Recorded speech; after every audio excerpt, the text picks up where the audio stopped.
안녕하세요. 건보 면접을 앞두고 지원자 한 분을 만났습니다.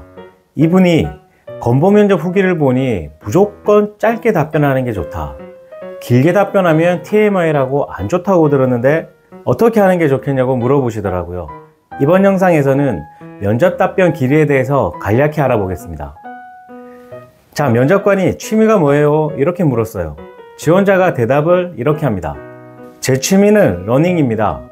마라톤 하프 코스를 4회 완주할 정도로 러닝을 좋아하는데 주로 저녁 8시 집 근처 트랙에서 5km 정도 이렇게 꾸준히 달리는 루틴을 갖고 있습니다. 주 5회, 한 달에 약 100km 정도를 꾸준히 달리면서 인내심을 기르고 스트레스를 해소하고 있습니다. 또 크루원들과 기록을 비교하다 보면 성취감도 들고 내년에는 처음으로 풀코스에 도전해 볼 계획입니다. 이렇게 답변을 길게 하면 면접관은 핵심만 듣고자 하는데 너무 길고 장황해져 버려서 가장 어필하고 싶은 포인트가 묻히게 됩니다. 불필요한 디테일이 많아지면 관심이 분산되고 면접관은 평가 포인트를 찾지 못한 채 지루함을 느낄 수 있어요. 결국 다른 지원자에게 관심이 넘어가게 되고 여러분의 강점을 명확히 전달하기 어려워집니다. 따라서 길게 말하는 것보다는 제 취미는 러닝입니다. 주 5회, 한 달에 약 100km 정도 뛰면서 자기 관리를 하고 있습니다. 이 정도면 충분합니다. 면접관이 만약 더 궁금한 게 있거나 확인해보고 싶은 게 있다면 꼬리 질문을 할 테니 그때 조금 더 디테일을 추가해서 구체적인 경험과 성취를 덧붙이면 될 것 같습니다. 그렇지만 단답으로 성의 없이 답변하는 것도 썩 좋지 않은데요. 만약 면접관이 문제를 해결했던 경험이 있으니까 이렇게 질문했습니다. 그러자 지원자는 저는 반도체 설계 대전에 참여했을 때 회로 최적화 문제를 해결했습니다. 이렇게 짧게 끝내버리면 좀 곤란합니다. 이렇게 되면 지원자의 핵심 역량이 묻히는 건 마찬가지고요. 면접관의 관심을 끌기도 어렵고 성의가 너무 없어 보여요. 그래서 스타 프레임 아시죠? 그것에 맞춰서 자기 행동을 가장 중심에 놓고 30초에서 60초 정도 어느 정도 구체적으로 말씀하시는 게 좋다고 봅니다.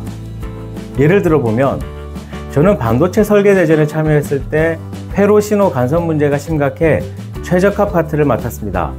모듈별 시뮬레이션을 통해 병목 구간을 파악하고 알고리즘을 개선했고 그 결과 전력 효율을 20% 높여서 팀이 장려상을 받는 데 기여했습니다.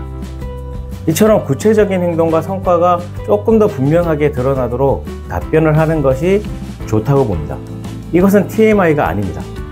한 가지 더, 면접관이 꼬리 질문을 통해 심층적으로 지원자를 평가하려고 할 때는 첫 질문, 그러니까 오프닝 질문할 때 단답형으로 짧게 말해주세요 이렇게 가이드를 주는 경우도 있어요.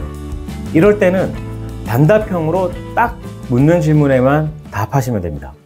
끝으로 정리하면 면접에서 답변할 때 중요한 것은 답변의 길이가 아닙니다. 면접은 취조당하는 것이 아니라 면접관과 지원자 간의 대화라는 사실을 인식하는 것, 이게 중요한데요. 면접관과 지원자의 대화가 원활하게 흐르면 면접관은 지원자가 회사 문화에 잘 스며들 수 있는 인재라고 판단합니다. 지원자가 질문에 적절하게 반응하며 면접관의 의도를 눈치 있게 알아차려서 필요한 말만 쏙쏙 해주면 면접관도 자연스럽게 호응하고 면접의 전체 분위기가 한결 부드러워지고 풍성해집니다. 이러한 상호작용 속에서 지원자의 전문성과 인간미가 동시에 돋보이게 되는 거죠. 결국 면접은 답변의 길이가 아니라 얼마나 의미 있는 대화를 나누느냐, 이게 합격을 결정짓는 핵심 요소라는 거 명심하시고요. 오늘 영상이 도움이 되셨다면 좋아요 그리고 구독 눌러 놓으셨다가 여러분들의 빠른 취업에 도움이 되길 바랍니다. 감사합니다.